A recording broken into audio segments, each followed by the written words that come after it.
Assalamualaikum warahmatullahi wabarakatuh. Perkenalkan, nama saya Andam Bahyahir Harjo dengan NIM 0541300267. Pada video kali ini saya akan menjelaskan hasil pengerjaan tugas praktik 2 mata kuliah pemrograman berbasis web mengenai implementasi aplikasi website sederhana untuk sistem pemesanan bahan ajar Universitas Terbuka menggunakan framework Vue.js. Pada tugas ini saya akan membuat 3 halaman utama, yaitu index.html sebagai menu awal, yaitu kemudian stok bahan ajar dan tracking dari free order atau DO. Dalam pekerjaan tugas ini saya menerapkan berbagai konsep inti Vue.js seperti directive, data binding, conditional rendering, computed property, methods, voucher, validasi form, filter data, sorting data, dan reactive system. Pada pertama, saya akan menjelaskan struktur proyek yang saya gunakan. Struktur for project terdiri dari index.html sebagai menu awal, kemudian stock.html, kemudian tracking.html. Pada bagian CSS, pada style.css, kemudian pada folder JS terdapat data bahan ajar.js, kemudian stock app.js dan tracking app.js. Selanjutnya, file index.html digunakan untuk halaman utama navigasi. Untuk file stock.html digunakan untuk halaman manajemen stok bahan ajar. Kemudian tracking.html digunakan untuk halaman tracking delivery order. Kemudian folder CSS digunakan untuk menyimpan file styling agar tampilan aplikasi lebih rapi dan user friendly. Sedangkan folder JS digunakan untuk menyimpan logika Vue.js dan data dummy. Pemisahan file seperti ini bertujuan agar kode lebih modular, terstruktur, dan mudah dipelajari maupun dikembangkan kembali. Pada halaman index terdapat seperti ini, terdapat 2 tombol navigasi, yaitu menuju halaman stok bahan ajar dan menuju halaman tracking delivery order. Tujuan halaman ini adalah sebagai entry point agar aplikasi pengguna dapat berpindah halaman dengan mudah. Kemudian kita klik halaman stok bahan ajar.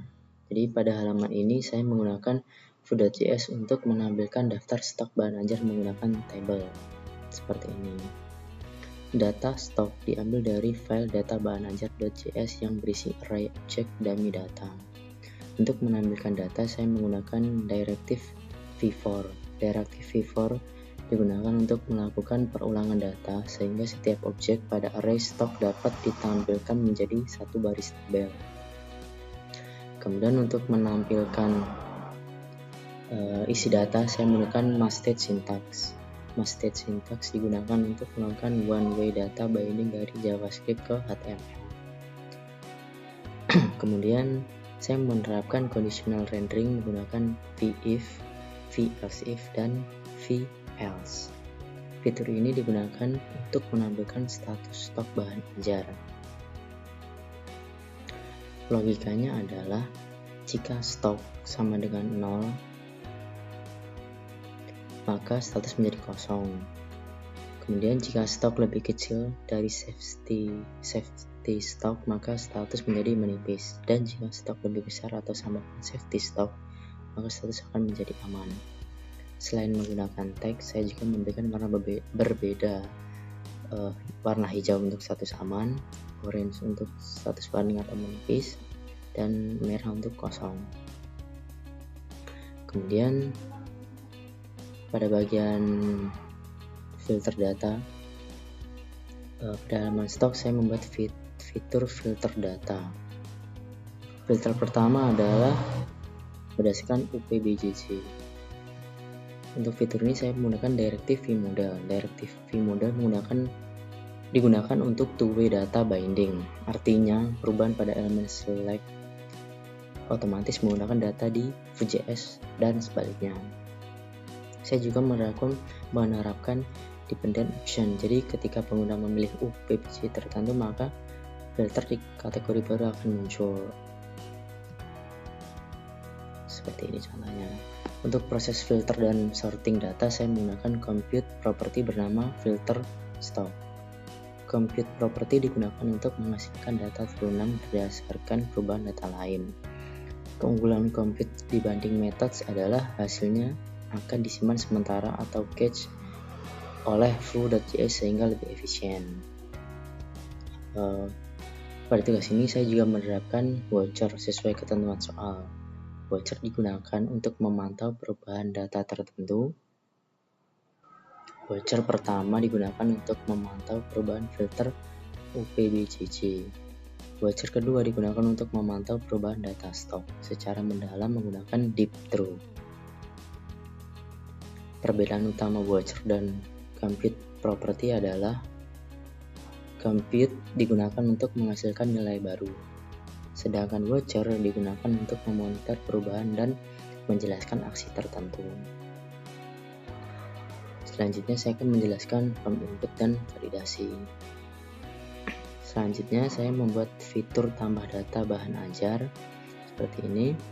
Pada bagian ini pengguna dapat mengisi kode mata kuliah, judul mata kuliah, kategori, kemudian UPBJJ, selanjutnya lokasi rak, selanjutnya yaitu harga, yang kedua jumlah stok, dan yang selanjutnya safety stock, dan yang terakhir catatan. Sebelum data disimpan, saya menerapkan validasi sederhana. Jadi jika ada field kosong, maka sistem akan menampilkan alert bahwa data wajib diisi seperti ini.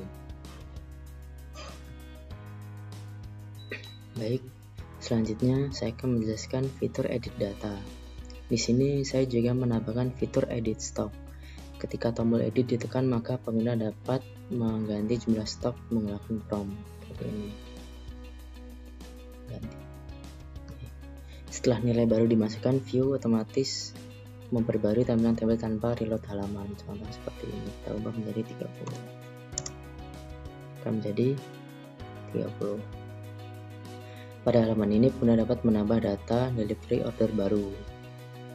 Field yang di-input antara lain yaitu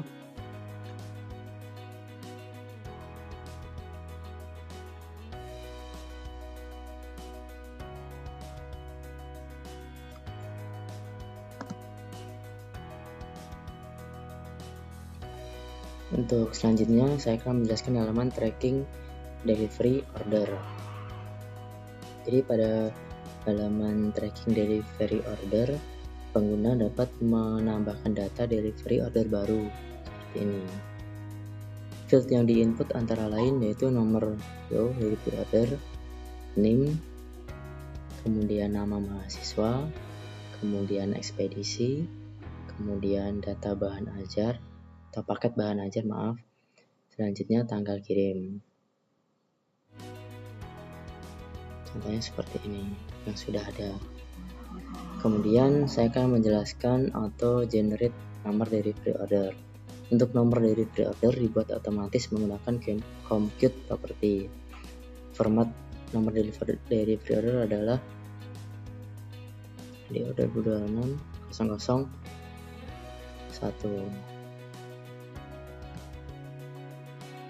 Sistem menghitung jumlah data tracking yang sudah ada kemudian menambah sequence number secara otomatis.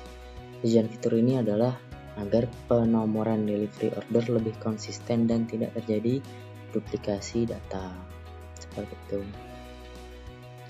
Kemudian penjelasan tentang detail paket. Kemudian pada halaman tracking saya juga membuat fitur detail paket. Jadi ketika pengguna memilih paket bahan ajar menggunakan select option, maka detail isi paket akan muncul otomatis di bawah form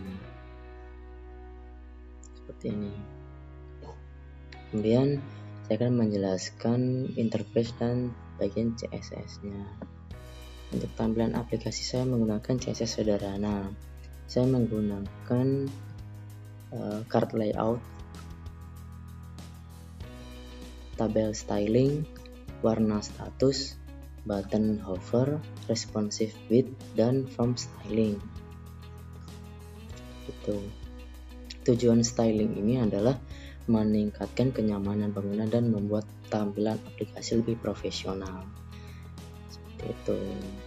Jadi kesimpulan pada tugas ini, saya berhasil mengimplementasikan berbagai konsep Vue.js seperti directive, data binding, conditional rendering, computed property, methods, voucher, validasi form, filter, sorting, dan reactive system.